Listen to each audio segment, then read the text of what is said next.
Salam sejahtera. Yang dihormati Tuan Pengerusi Majlis, yang dikasihi, yang berhormat Dato' Ustaz Haji Idris bin Ahmad, Naib Presiden PAS merangkap Pengerusi Jawatankuasa Penasihat DSPP. Yang berhormat Dato' Haji Hamzat, Jawatankuasa Kerja PAS Pusat, Ahli Parlimen Kuala Terengganu. Yang berhormat Haji Wan Rahimi Wan Daud, Ahli Jawatankuasa PAS Pusat, Timbalan Exco Negeri Kelantan, dan juga beliau berdua adalah pemerhati bagi Convention DSPP PAS kali ke-8, dan semua dev jemputan.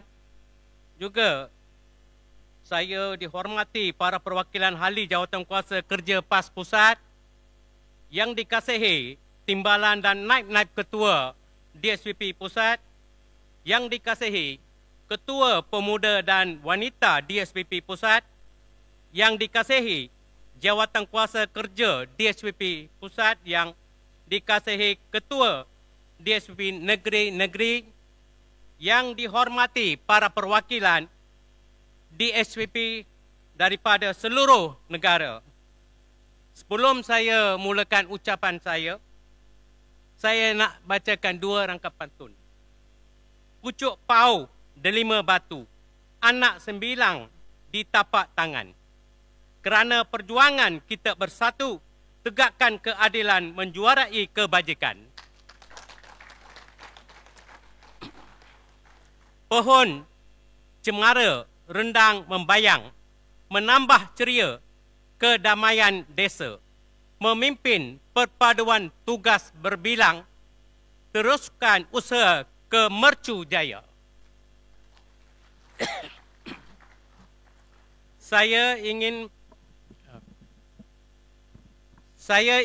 mengucapkan selamat datang kepada semua para perwakilan yang hadir dari seluruh pelosok tanah air walaupun terpaksa melalui maya.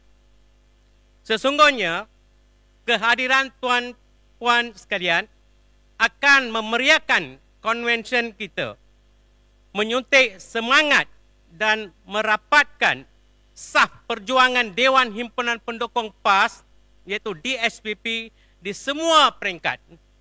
Saya ingin melahirkan rasa syukur kerana pada hari yang bersejarah ini, DSPP dapat mengadakan konvensyen kali ke-8.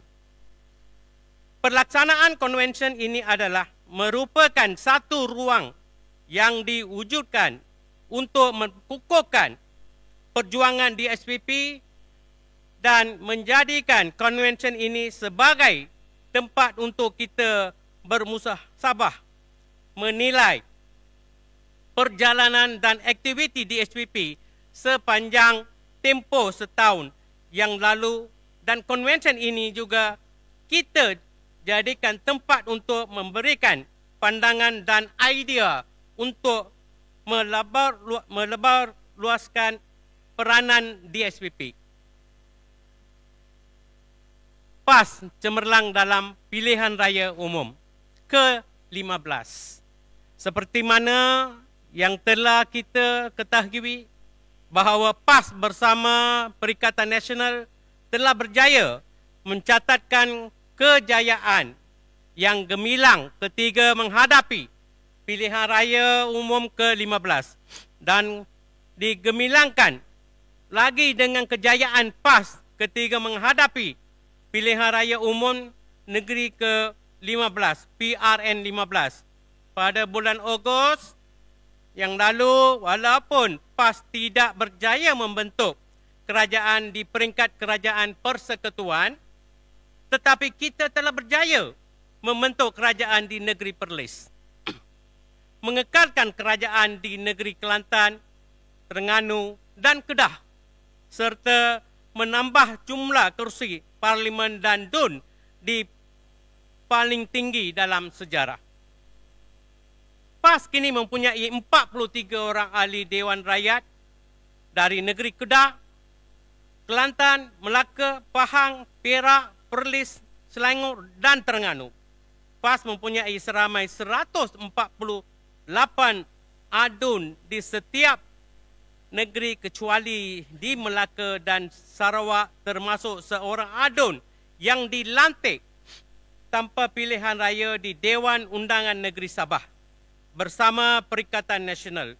Kita berjaya menang 32-0 di Terengganu, 14-1 di negeri Perlis, 43-2 di negeri Kelantan dan 3 di negeri Kedah. PAS kini mempunyai 4 orang menteri besar yang menjadi kebanggaan kita bersama. Saya yakin dan percaya bahawa kejayaan ini bukanlah satu yang mudah untuk dicapai sekiranya kita tidak berusaha dengan perancangan yang rapi dan tersusun serta sokongan dan dukungan daripada rakyat Malaysia secara keseluruhannya kepada kita. Saya juga berbangga kerana kejayaan ini juga didukung kita anggota DSPP di semua peringkat seperti mana yang telah saya serukan kepada semua pemimpin, pendukung dan penyokong DSPP pada konvensyen DSPP pada tahun lalu supaya kita memberikan fokus kepada persiapan bagi menghadapi PRU15 kerana PRU15 yang lalu adalah sangat penting kepada PAS dan DSPP bagi membentuk kerajaan yang berintegriti, adil dan saksama. DSPP mengambil kesempatan di dalam konvensyen ini untuk mengucapkan tahniah yang tidak terhingga kepada kepimpinan PAS, terutamanya kepada Presiden PAS yang kami sayangi, iaitu Datuk Seri Tuan Guru Haji Adi bin Awang, kerana telah berjaya memimpin PAS dengan begitu cemerlang sekali sehingga kita berjaya mencapai kejayaan-kejayaan yang telah saya sebutkan tadi. Saya menyeru semua para pimpinan dan perwakilan untuk membangun bagi memberikan satu tepukan gemuruh kepada Tuan Guru Presiden.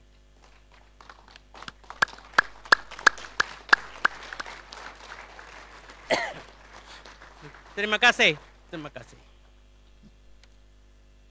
DSPP tulang belakang PAS. Para pimpinan dan perwakilan sekalian. Seperti mana yang seringkali saya ucapkan, DSPP adalah merupakan tulang belakang kepada Parti Islam se-Malaysia PAS, khususnya dalam usaha untuk memberikan maklumat yang tepat dan sahih kepada masyarakat bukan Islam, dan DSPP adalah medan perjuangan orang bukan Islam untuk diyakinkan terhadap kepimpinan dan dasar diperjuangkan oleh PAS. Sejarah diwujudan DSPP yang bermula sejak Kelab Penyokong PAS KPP yang telah dilancarkan pada 11 Mac 2004 oleh almarhum Tuan Guru Datuk Haji Nik Abdul Aziz Nikmat, yang kita sayangi adalah satu perjalanan yang panjang dan mungkin sebahagian daripada kita telah melalui daripada awal itu tadi. Sebab itu, apabila kita bercakap tentang DSPP, kita tidak boleh pisahkan dengan Kelab Penyokong PAS kerana kedua-duanya adalah saling berkaitan. DSPP telah dilancarkan secara rasmi pada 23 hari bulan Mei 2010 oleh Presiden PAS Datuk Seri Tuan Guru Haji Adi Awang di Dewan Pejabat Tanah Kelang, Kelang Selangor sebagai sebuah sayap baru PAS. yang dianggotai oleh para penyokong yang bukan Islam. DSCP telah mengadakan konvensyen nasional kali pertama bertemakan memimpin perpaduan sempena muktamar tahunan pada PAS ke-64 di stadium tertutup Kompleks Sukan Negeri Terengganu di Gong Badak. DSCP telah dijenamakan semula daripada Dewan Himpunan Penyokong PAS kepada Dewan Himpunan Pendukung PAS dalam muktamar tahunan PAS kali ke-66 di Kelantan. Tahun hadapan usia DSCP akan mencapai usia 20 tahun ataupun 2 dekad jika kita berpandukan kepada tarikh 11 Mei 2004. Oleh itu, saya berhasrat melaksanakan sambutan 2 dekad DSCP. Saya mencadangkan supaya kita laksanakan di salah sebuah negeri yang kini dipimpin oleh PAS PN. Menegakkan keadilan pada seluruh perwakilan. Di dalam Al-Quran ada disebut dalam surah Al-Maidah ayat ke-8. Wahai orang-orang yang beriman, jadilah kamu penegak kebenaran kerana Allah dan menjadi saksi-saksi dengan adil. Jangan kebencianmu terhadap suatu kaum mendorong kamu untuk berlaku tidak adil. Berlakulah adil kerana adil itu lebih dekat kepada takwa. Bertakwalah kepada Allah. Sesungguhnya Allah Maha teliti terhadap apa yang kamu kerjakan.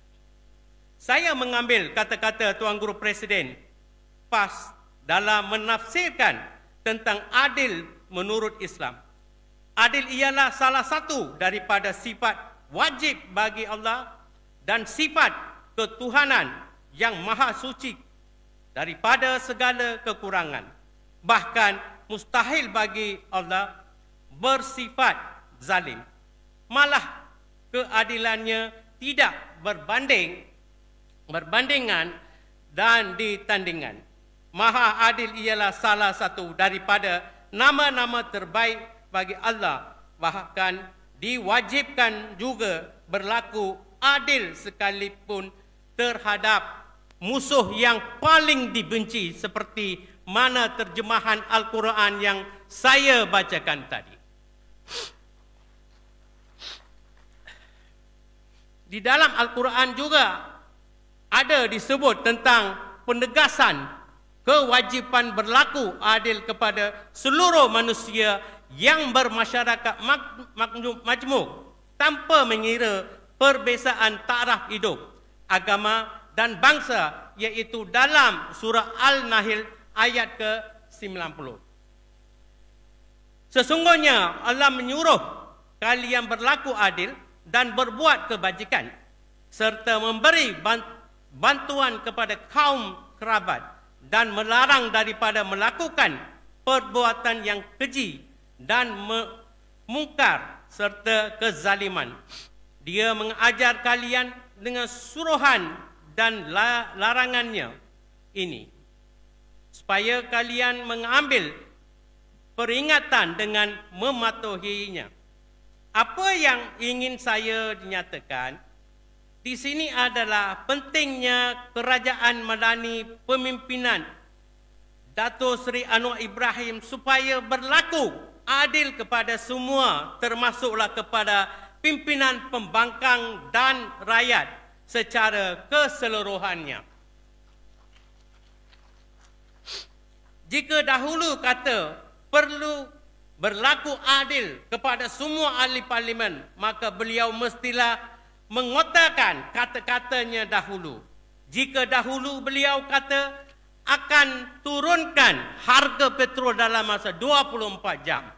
Bila dilantik sebagai Perdana Menteri, maka perlu ditepati janji itu. Jika dahulu beliau kritik Menteri Keuangan kerana mata wang negara jatuh, Sekarang beliau sebagai Menteri Kewangan mendiamkan diri bila mata wang negara jatuh merundum.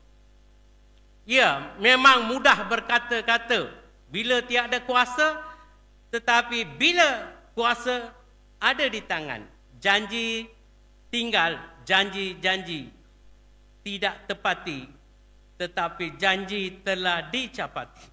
Semakin hari, rakyat semakin tertekan dengan suasana yang ada, kehidupan semakin sukar dengan harga barang yang terus mendedak naik. Menjuarai kebajikan penubuhan sebuah yayasan.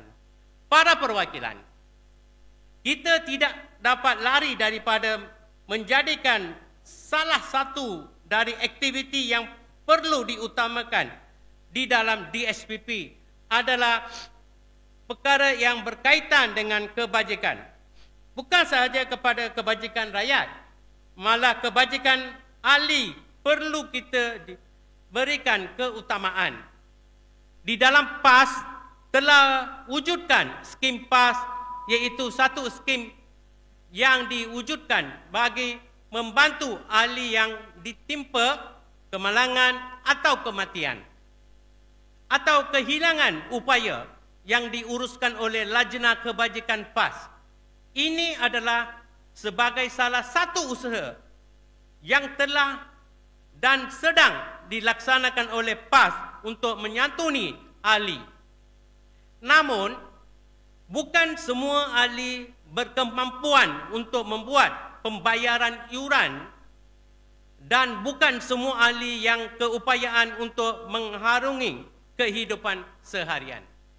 Sebagai satu usaha yang lebih besar untuk merealisasikan hasrat ini, saya ingin mengambil kesempatan di dalam konvensyen DSPP pusat ini untuk melontarkan cadangan supaya DSPP menubuhkan sebuah yayasan yang dipantau oleh PAS pusat dan DSP pusat pada sesi yang akan datang. Bersedia menghadapi pemilihan jawatan para pimpinan dan perwakilan sekalian. Jawatan kuasa PAS pusat telah membuat ketetapan bahawa DSPP akan melaksanakan pemilihan jawatan kuasa kerja, khususnya di peringkat kawasan dan tempoh 2 bulan selepas muktamad PAS pusat dilaksanakan.